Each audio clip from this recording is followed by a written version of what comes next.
Hey everyone, thank you for joining the Law Schoolers. This is Will, and today we're going to be talking about what you can do during your junior year to prepare for law school. And this is going to be a really packed episode discussing what you can do during your undergrad and what you should be focusing on during your junior year and the summer after your junior year. So if you're a junior, you should have a pretty good idea of how the rest of your undergraduate should go. You should have already chosen a major within your interests and you're working towards graduation. Additionally, if you're studying law school, the junior year is the time where a lot of your actual big steps come into play, where you're going to be making the most of what you can to prepare for law school. So you're going to be studying for the LSAT, you're going to be taking the LSAT, you're going to be working on internships, building up your resume so that you can focus on the best possible outcomes when it comes time to actually apply for law school. So hopefully by now you've worked hard as a freshman and a sophomore to prepare for law school. If you haven't, you're going to want to start doing those things that you should have done as a freshman and as a sophomore to prepare for law school. So we're going to give a little brief overview of what you should have done as a freshman and what you should have done as a sophomore. And then we're going to go over what you should do during your junior year, during the academic year, and then the summer immediately following the academic year in preparation for your senior year. So as a freshman, we've talked about this in a previous episode, but there are 5 things that you should be making plans for. First, you should choose what field of law to study. You should choose what organizations to participate in during law school. You should choose a major for your bachelor's degree. You should choose what professors, or really you want to start developing relationships with professors that you like. And then 5th, you need to begin with the end in mind, which is to develop a plan where you want to be, so that you can make steps now to reach that plan. As a sophomore year, so your freshman year is focused on plans, your sophomore year should be focusing on enacting the initial steps of those plans. So you need to make sure that you get good grades in both your general classes and your major. You should begin working as an RA or a TA for a professor, and that's where those relationships in your freshman year will come in really handy. And then 3rd, you should join the organizations that you chose as a freshman, or if you already chose, you should be looking for leadership positions in those organizations, because that's going to help you build a resume. So that's what you should do during your freshman and during your sophomore years. So as a junior, what you're going to be doing is making sure that you have all of those things checked off before you start focusing on these next 3 things. These next 3 things during your junior year, the academic year, is that you want to maintain relationships with your professors. You're going to want to begin studying for the LSAT, and you're going to want to complete an internship if you haven't already. And I would recommend doing an internship either the fall of your junior year or the summer before your junior year. So let's talk about maintaining and strengthening relationships with professors. Well, so maintaining and strengthening a relationship with a professor is really vital for several reasons. First of all, it's just really important that you maintain good relationships with people in general. Relationships are healthy. They help you grow. They're a support structure. And honestly, you shouldn't try and use the relationship to just use a person to get something that you want.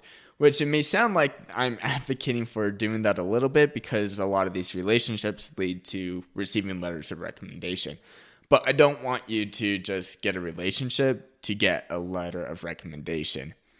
But what you can do with these relationships is that there are several benefits for you and for the professor. So the professor obviously gets a lot of extra work done. They have a support, they have organization, if you have a really good, strong work ethic. And then you, in return, have a stronger network from the professor. You get those letter of recommendations, and you have that additional support and a lifelong relationship. So as a junior, you should already have formed some of those relationships. And that's a really good thing, because forming a relationship is a lot harder than maintaining one. So as a junior, you should really be focusing on maintaining those relationships. As a TA, you've worked hard. As an RA, you've worked hard. And you just want to make sure that you maintain a solid foundation. You don't want to get sloppy with your work, and just because you're becoming more comfortable with the person. So studying for the LSAT is the next major thing that you're going to be focusing on during your junior year in your undergrad. So one of my biggest regrets during my undergrad was a lack of preparation for the LSAT. If I could have done it again, I would have used both my fall and winter semesters to focus more on taking LSAT classes. Unfortunately, I just focused on using Khan Academy. I thought I could do it all myself, and it didn't end up in the most positive results that I was hoping for. I still got a decent score, but it wasn't what I was hoping for.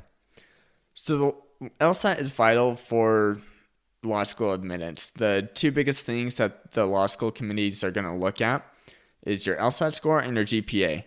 Of course, they're going to consider everything else about your application as well. But you want to make sure that you spend a lot of time focusing on getting those two things really high, because those are most likely going to be the first two things that they look at. So spending a whole school year can actually make the difference in getting a really strong score. And I would recommend taking an LSAT class. They're going to be more expensive, but I think they would be more beneficial in helping you prepare for the LSAT. There are obviously a lot of resources that you can use. Khan Academy is the free version. It's self-paced. They have lots of good tests that you can take that are based off of previous LSAT exams. So great practice test, great resource. But if you want to really excel, a live version is most likely going to be the most beneficial path that you can take to excel on the LSAT. So the Princeton Review is rated the #1 LSAT test prep course nationwide, and there's a reason for that. It's because it's really expensive and it's really beneficial. Of course, it is really expensive, and so that's what you need to be aware of. But if you can throw a couple $1,000s at an LSAT course, and that would be the one that you should go with. Here, where I am currently located, there's a course called ACE LSAT Prep. It's cheaper than Princeton, but it follows the same format where they have both a live and an online version that you can do. So obviously it's not going to rate as high because it's more local, but it still has a lot of great reviews. I've heard a lot of great things about ACE. And then, of course, depending on where you're based, you're going to want to be focusing on looking for resources from the Pre-Law Advisement Center for your undergrad. And the Pre-Law Advisement Center is going to know the resources that are local and to help you prepare for the LSAT. Okay, so we've talked about maintaining and strengthening relationships with professors. We've talked about the LSAT and certain resources that you can do. And the third thing that I would recommend during your junior year or immediately before your junior year is to complete an internship. And the reason why I would recommend doing an internship is because, one, it's going to help build your law school resume. The experience is going to look super good. And then also, if you do a legal internship, it's going to give you some experience in the field of law, and you're going to be able to know, you're going to have a good idea of what kind of law you would want to go into, or if law is even really good for you in the first place. So those are the three things to do during your junior year. Immediately after your junior year and during that summer, there are several things that you need to do. First, you're going to want to take the LSAT. You're going to request letters of recommendation. You're going to draft your resume and personal statement. And then you're going to reevaluate which law schools you want to go to. So first, taking the LSAT. I would recommend taking it twice. Once at the beginning of that summer. When you're fresh out of the classes, you're going to have the most information possible. And hopefully you perform really well. If you don't perform really well, I would recommend taking it at the end of the summer as well, because that is going to be the next time where you're really going to know what your score is in preparation for applying to law schools.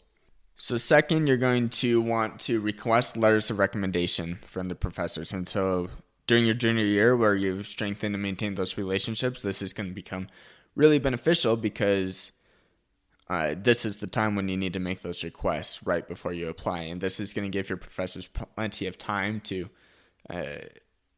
think and write and draft and rewrite and whatever else they may do to make sure that they give good letters of recommendation for you. But right now is the time to make those requests, and then later we'll talk about the best way to make those requests. So next thing you're going to do is that you're going to draft your resume and your personal statement. And you should start these in the summer, and then you'll submit them with your applications during your senior year.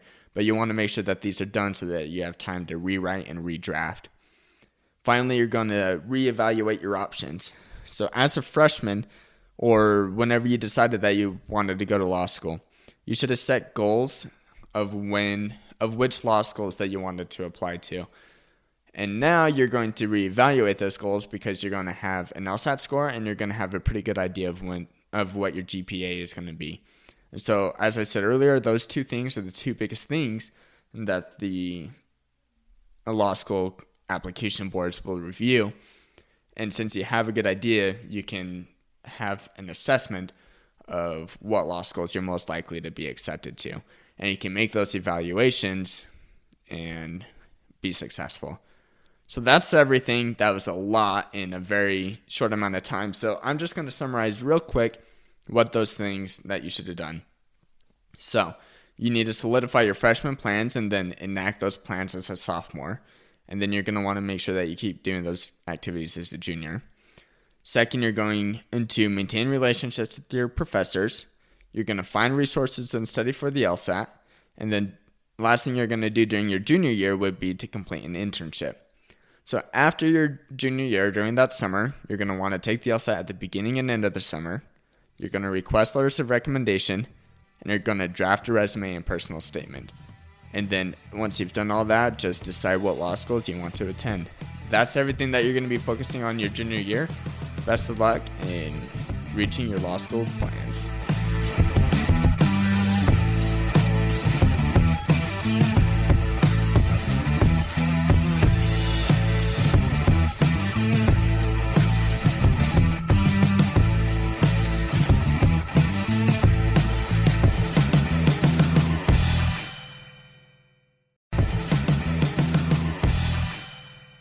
Thank you for listening to this episode of The Law Schoolers. Before I let you go, there are 4 things I want to say. The first thing is if you enjoyed these episodes and if you enjoyed the website, I would invite you to go and join Law Schoolers Pro. And you can do that by going to lawschoolers.com/join. It's a way for you to support us, but there's also a lot of features there that I think you will enjoy. Second thing is that nearly all of our episodes are unedited. The only ones that aren't are pre-law materials, and the reason for that is so you can actually see the legal material in its raw form as I'm learning it as well. The third thing is that the information contained in these episodes are specifically only for educational purposes.